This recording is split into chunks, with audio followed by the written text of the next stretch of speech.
A graça e a paz.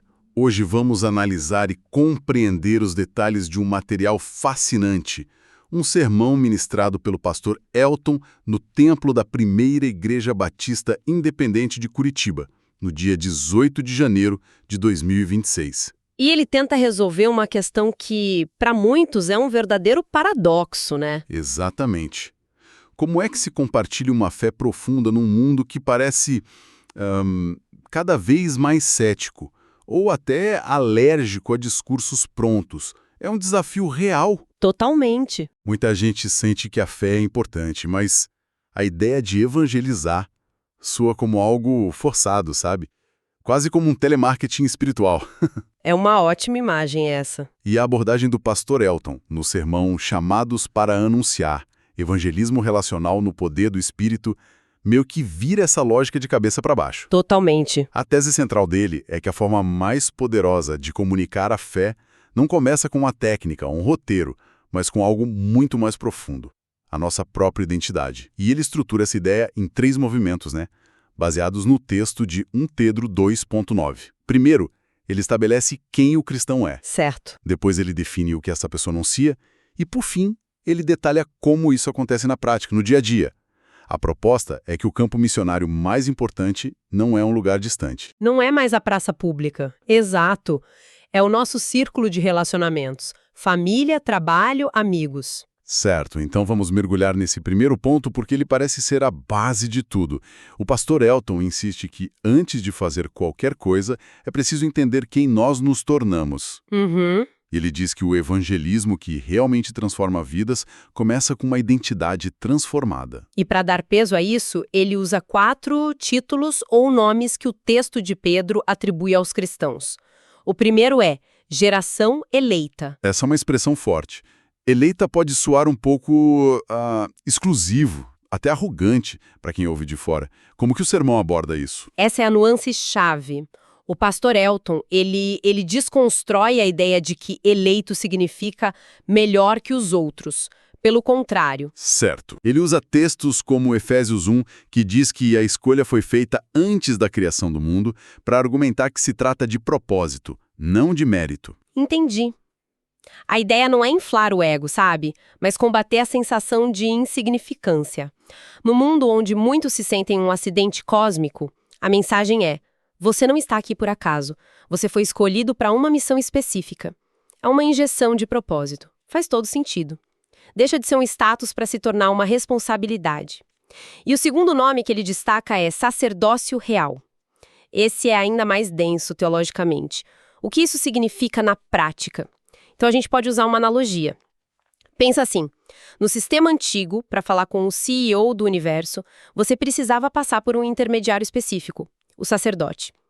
O conceito de sacerdócio real que o Novo Testamento traz e o sermão explora é como se, de repente, todo mundo na empresa recebesse um canal direto com a liderança. Gostei da analogia.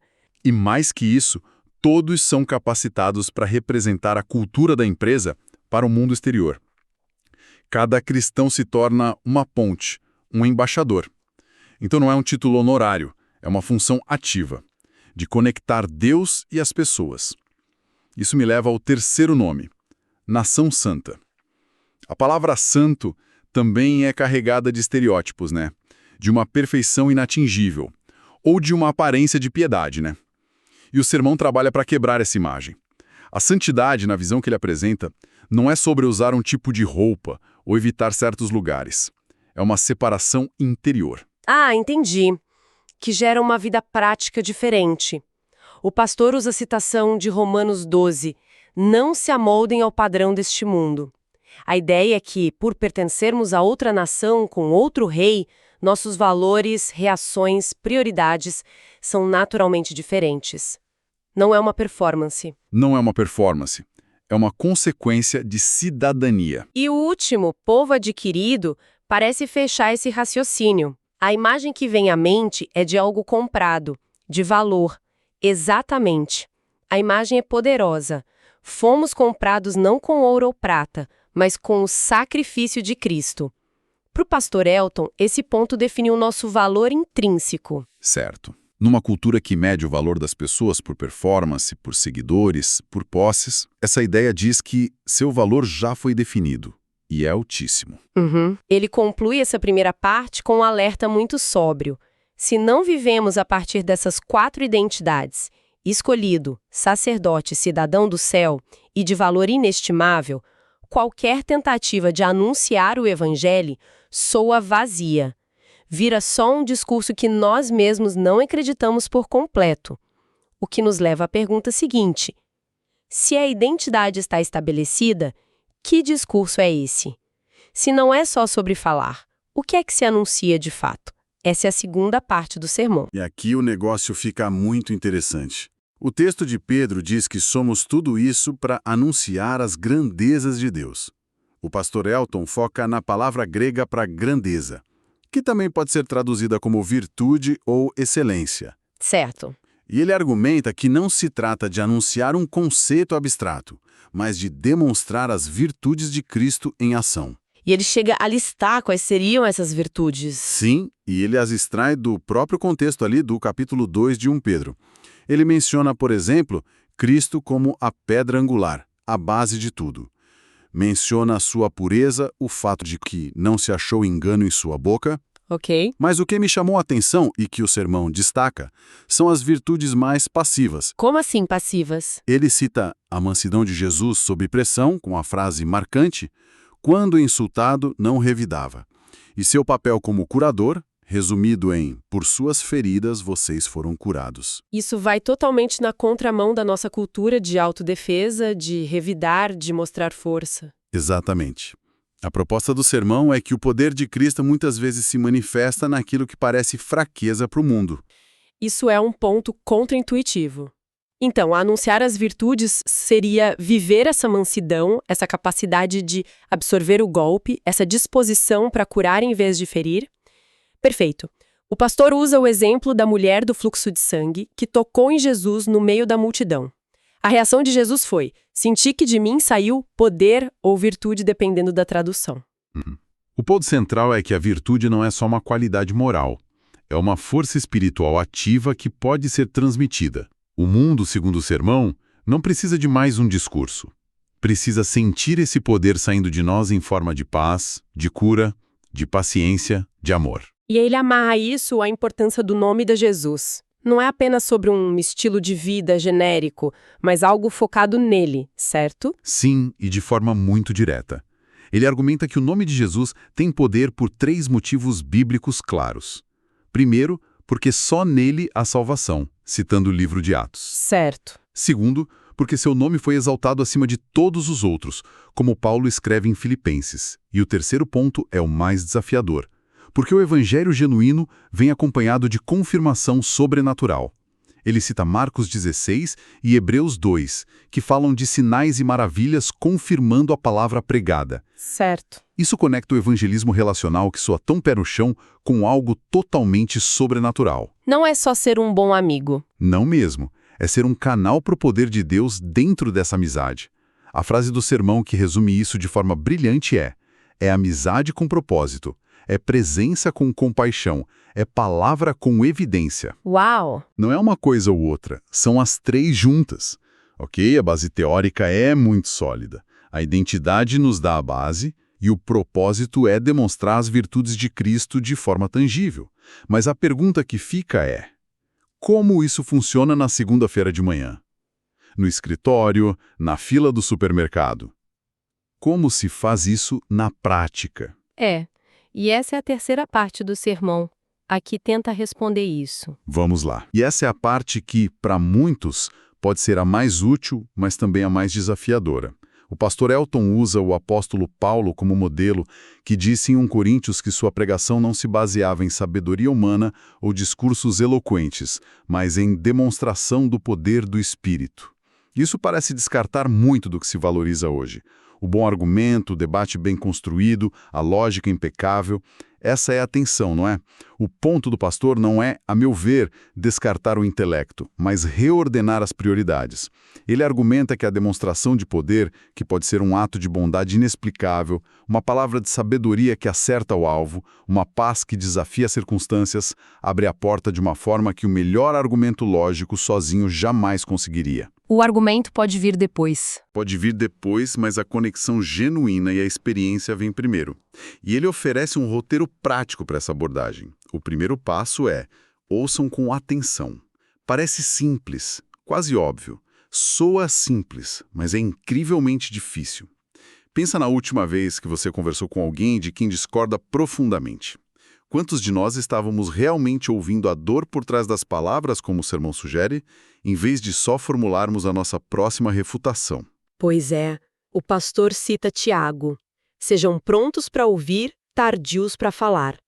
A ideia é que muitas vezes a maior demonstração de poder que podemos oferecer é um silêncio empático. Isso se conecta com o segundo passo: não entrem em argumentos humanos.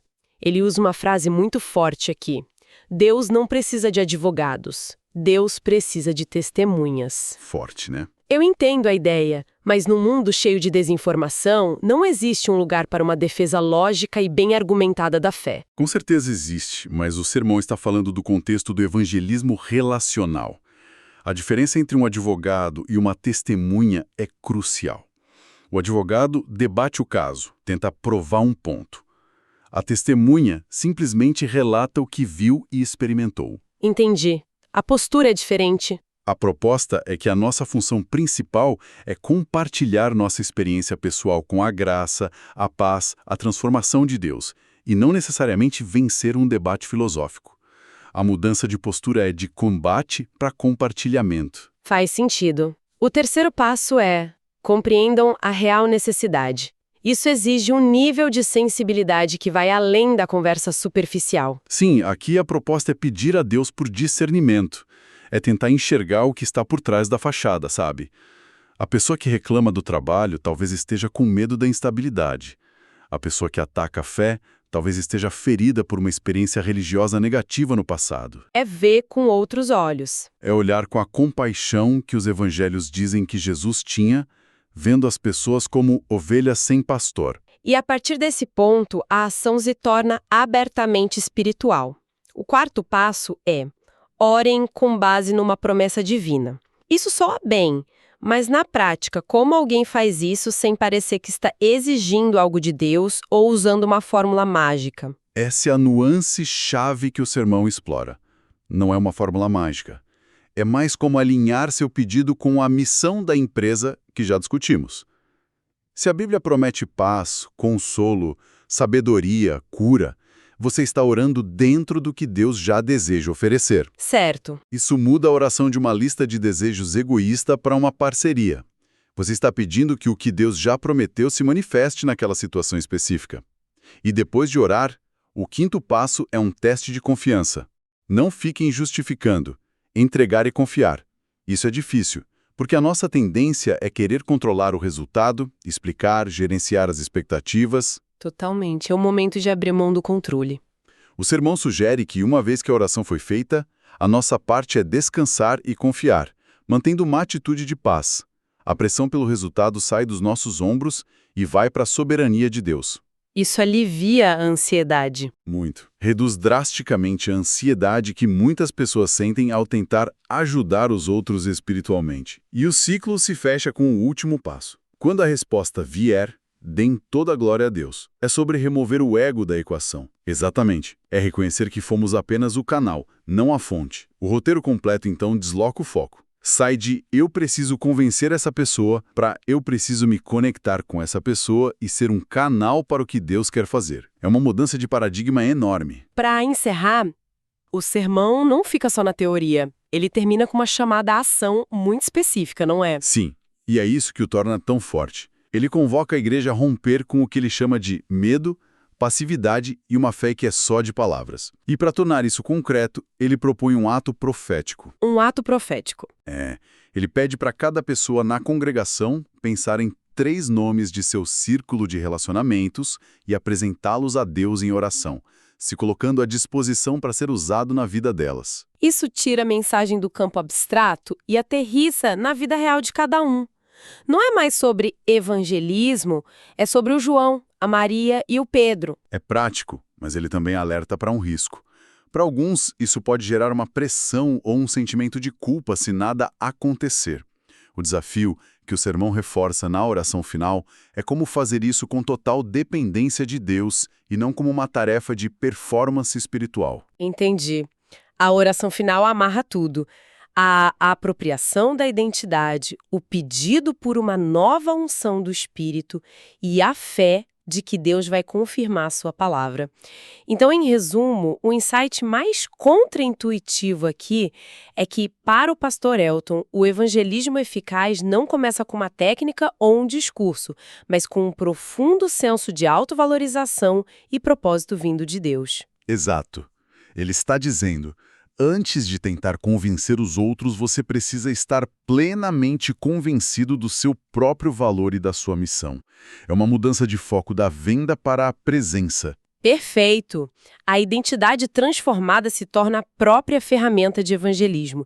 E essa identidade não se manifesta num palco, mas nos relacionamentos genuínos que se tornam o cenário para a demonstração do poder de Deus, o que nos deixa com uma reflexão final importante. Sim. A mensagem central desafia uma fé que é passiva ou puramente intelectual.